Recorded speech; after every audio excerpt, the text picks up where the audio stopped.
Sup, Nerdmigos, at the Jive Talking Nerd, John Norgrove. We've got Wife here. We're here for another review Jive. Last night was Terrible Movie Tuesday, and it was Julie's pick, and we chose the Stay Tuned 1992 movie Stay Tuned. From 92. Yeah, from 92. Yep. So, I'm going to read the thing. Salesman Roy Nabel. Nabel? Nabel. Okay. It's just got a silent K in there. It does. It's Knable. Salesperson Roy Nabel, played by John Ritter, spends all his free time watching television, to the exasperation of his wife, Helen, played by Pam Duber. One day, TV salesman Spike, played by Jeffrey Jones, convinces Roy to buy a satellite dish offering 666 channels, obviously. The new addition to Roy's home entertainment system sucks him and Helen into Hellvision, a realm run by Spike, who is an emissary of Satan. For 24 hours, the couple must survive devilish parodies of TV programs if they want to return to reality alive. And this is... That's pretty accurate for what it is. That's super accurate. Remember those 90s movies when they describe shit and they were super accurate? So Julie watched this a lot when I watched you were a this kid, a right? lot when I was a kid. Okay. In fact, this is a movie that I frequently think about in day-to-day life. Not being sucked into the TV or anything, but I think a lot about the parodies that they have and, you know, what those are and how those work. So whenever we see a cartoon... Teen Titans is real known for parodies of stuff. Yeah, well, whenever we see a cartoon where people are like... Watching parody television? Like watching parody television, I think about this all the time. And we see that Rick and Morty episode all the time. There's two TV Rick and Morty commercial episodes where they're watching a bunch of different interdimensional cable. Yeah. And then there's... for Teen Titans Go, there's like 3 or 4 episodes where it's like Batman and Gordon... like together watching TV, and it's the Teen Titans doing parodies of stuff. Yeah. And then there's another show that has a parody TV. Oh, there's a ton of shows that have that kind of stuff. But like anytime something like that happens, I think about this movie. But also anytime I see Jeffrey Jones as an actor, or I think about this movie as well. He's, in my mind, he's the bad guy from Howard the Duck first, and then he's the bad guy from this movie second. As well as Eugene Levy is in this. There's like, you know, a few big sort of late 80s, early 90s names. Yeah, totally. To me, I think this is probably like the most beautiful portrayal of Eugene Levy. I think he's supposed to be Aleister Crowley in this. He is. Yeah. They call him Crowley. Actually, they only call him Crowley. Let's see if he has a first name in the IMDb. And I don't think he looks like Aleister Crowley either. Yeah, he just comes out as Crowley. He's just called Crowley. Yeah. But Jeffrey Jones was played like the bad guy or the not good guy. Oh, and it's got Eric King in it, like a ton of things in the late 80s. Yeah. Mid to late 80s and the early 90s. He has the features necessary to be like kind of a bad guy, you know? I gently bet you, demonic. Though, he's probably a sweetheart. I bet you, based on his portrayal, he's actually a really sweet guy who really like enjoys these roles because of the absurdity of them. Probably. You know, but this is a movie that I think about all the time. Yeah, so I've seen this movie a couple of times before, definitely. I can't say that I think about it all the time. It's a good movie.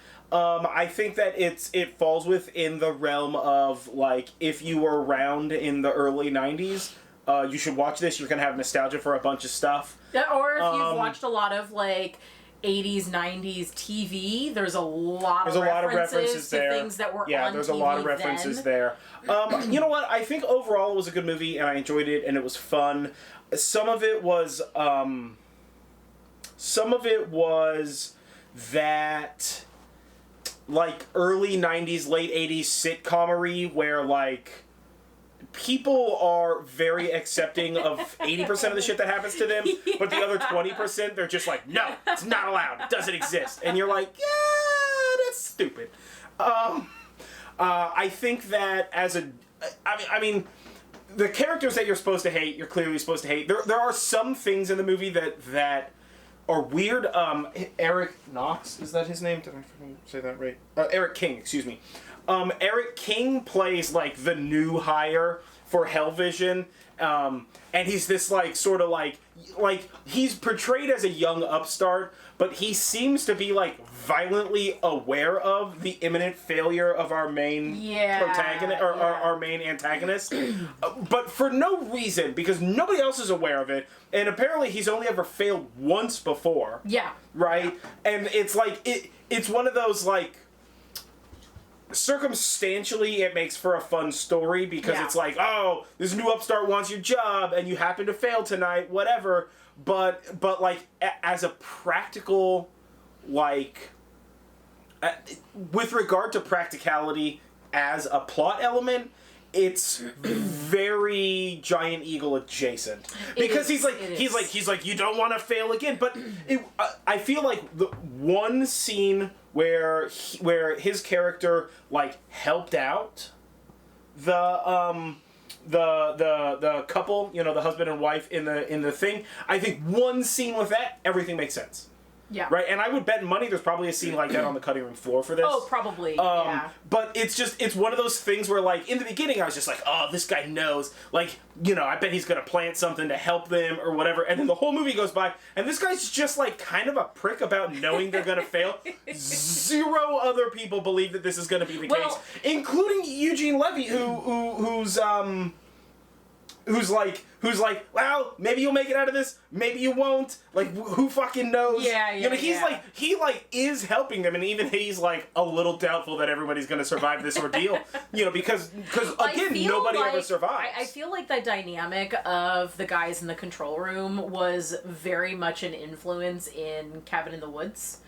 And I think that you can really see that in a lot of it. Oh, yeah, of course. It's very Cabin in the Woodsy, or Cabin in the Woods is very Stay Tunedy. This came first. But correlation doesn't necessarily equal causation. That's true. Right? That's true. I mean, your standard issue, like inside the production studio scene, TV show, or movie, sort of always have these characters simply because of the nature of the way we want to expect these characters to interact. Not saying that this isn't the first or one of the more profound versions of that, but that was just the fact that the black guy knew, like almost seemed to know, and maybe he was just acting with the foresight of having read the entire script, but he acted and was written almost as though he knew a failure was imminent, but how? You know, it almost felt like what it felt like. He has some sort of, like, perhaps there was some sort of, like, head canon that the writer had where it's like he's secretly an angel, or you know, something he's certainly like a that. demon. That guy's he's certainly a bad guy. I don't know. He's certainly a bad guy. I mean, honestly, in my mind, the justification was clearly Satan's done with these, like, shitty diatribes, and so he's hired a new young hot guy to be the producer, and has basically allowed this other guy's shows to be so shitty as that, you know, maybe a family a little bit stronger than he's predicting would be is gonna you know, like, maybe there's some behind the scenes shit that we're just not seeing, and, like, that's cool.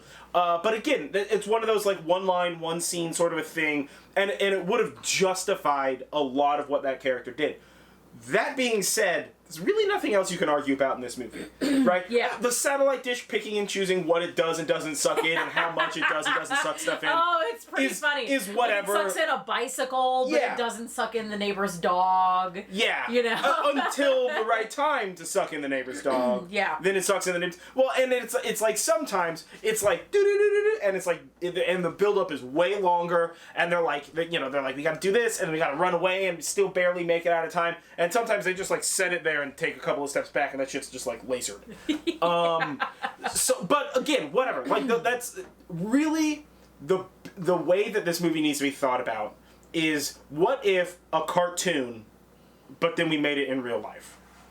Yeah. Because that's exactly all of the logic. I mean, this, other than the fact that they're, well, technically weren't cartoons interacting with people, although at one point in time they do become a cartoon. Yeah.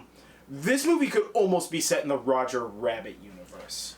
You know what? It really could. You know what I'm saying? Like, it really could. It's very the way that they do the animation on it. Not in the cartoon scene necessarily, but, like, the way things move and swoop, and the way everybody's kind of, like, zing, boing, pop, flip kind of. Well, I think whatever. this could also take place in the Howard the Duck universe. Yeah, exactly. Which is also the Marvel universe, just sort of not quite the Marvel universe that I think of as modern, but like I think that you could make the argument this could be part of the Howard the Duck Greater MCU honestly, universe. This movie, I feel like because it's like very realistic, it's very real life, but there's something about it that's just like extra. It's just like a little more. It's just like a little strange. It's just like a little.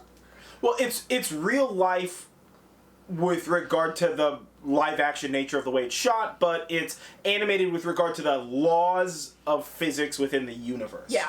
Right? And the way that people interact with things within that universe. But either way, this is a great movie. If you have not seen this, watch it. If you have seen it, go rewatch it. We watch it on Amazon Prime. Right? Yeah. So go watch it there. Again, this was for Terrible Movie Tuesday, and this was a really solid pick. Which was your favorite funny parody test the couple had to go through? I like the cartoon one. Yeah, the cartoon one is definitely because my they're basically just making fun of Tom and Jerry. And Tom and Jerry is one of my favorite cartoons of all time. Yeah, I really like the cartoon one, but a close second would have to be the French Revolution. The French Revolution is pretty funny. Because you get John Ritter in full-on... drag. But Marie Antoinette drag. And he is just he's leaning into it for a hot second. It's really funny. It's a really funny movie. I kind of forgot how much of a character actor John Ritter is. He really... I mean, the whole, he's stuck on the couch thing. He is, in some ways, his wife is, a little bit of a bitch about the stuff that he's doing, right? There's a line in there where she's where she tells him something, and he's like, oh, oh, it's because she keeps trying to have him admit that he's jealous of her career because she's successful. She's a big and he's got VP or not some a great job. He's just some and crap it doesn't salesperson. really seem in the movie he feels that way. He doesn't at all. He totally doesn't at all. But it feels like she wants him to feel that way. Yeah. So she keeps needling him about it, which is kind of insane. Well, which was kind of gaslighty. Yeah, well, so she's like, why don't you just admit that my successes threaten you and you're jealous of my successes and all this kind of stuff. And throughout the movie, and at no point in time in this movie does he admit that he has an issue with her successes. At no point in time in this movie does anybody admit that her successes, whether that's as the matron of the family or as a female, is in any way bad. It's only her who's pushing this agenda. The whole family is very supportive of her. Her husband has, his career is not doing great, and from the perspective you get of his career, it's just sort of not very successful, and he sort of hates it. And so he doesn't know what to do, so he's escaping to television. But, when she pushes him into a corner about it, he's like, no, we're a team. I don't have a problem with this. Yeah.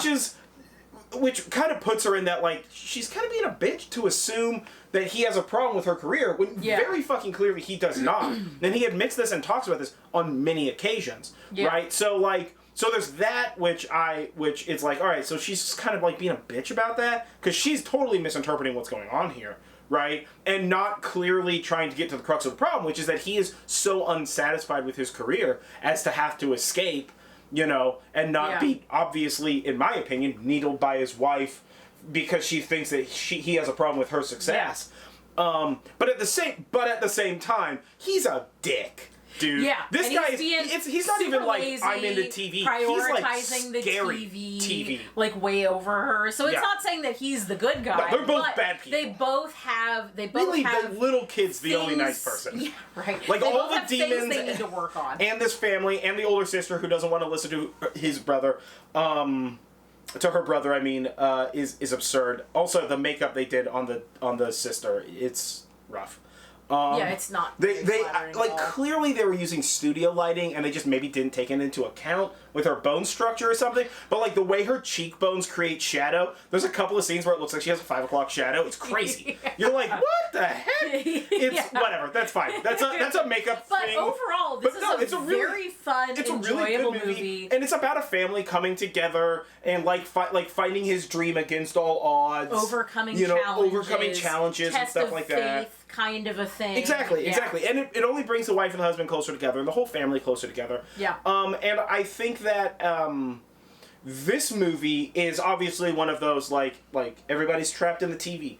Obviously, we've seen a lot of trapped in the TV, trapped in the internet, trapped in social media. We've seen a lot of these trapped in some digital bullshit, or virtual bullshit, or video games kind of movies. But I think that this does a really great job at it with regard to the way you transition and the kind of power you can and can't have in it, and how easily people accept it. And honestly, other than like Tron, the first one, not the new one, and this movie, I don't think we've successfully had a trapped in sort of a movie like that equals these two. And I think that those two, and this one is one of them, I think represents sort of the pinnacle of like, we're trapped in this thing and we're still willing to have fun with it. Like, this movie's obviously a comedy, but there's still a good amount of action. And, like, scary wolves, and, like, demon monsters, and hellscapes, and all kind of stuff like that. And there's, like, a moral, and there's meaning. Also, this is from 1992, and it still looks good. Yeah. Like, CGI, get your fucking shit together.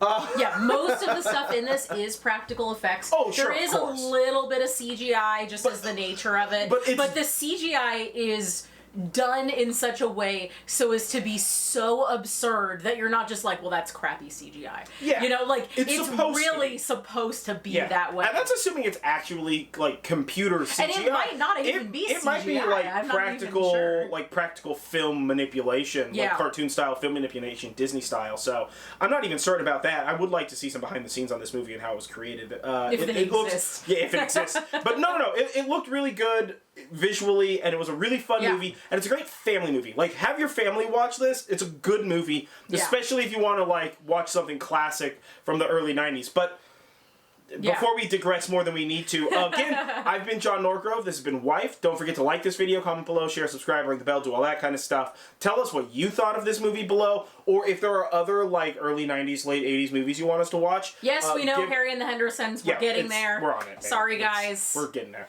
But let us know. Comment below. We'll get to those. Either way, this has been Terrible Movie Tuesday. This was Review Jive, and we watched Stay Tuned. And, this was the fucking best, man. Yeah. So, get it.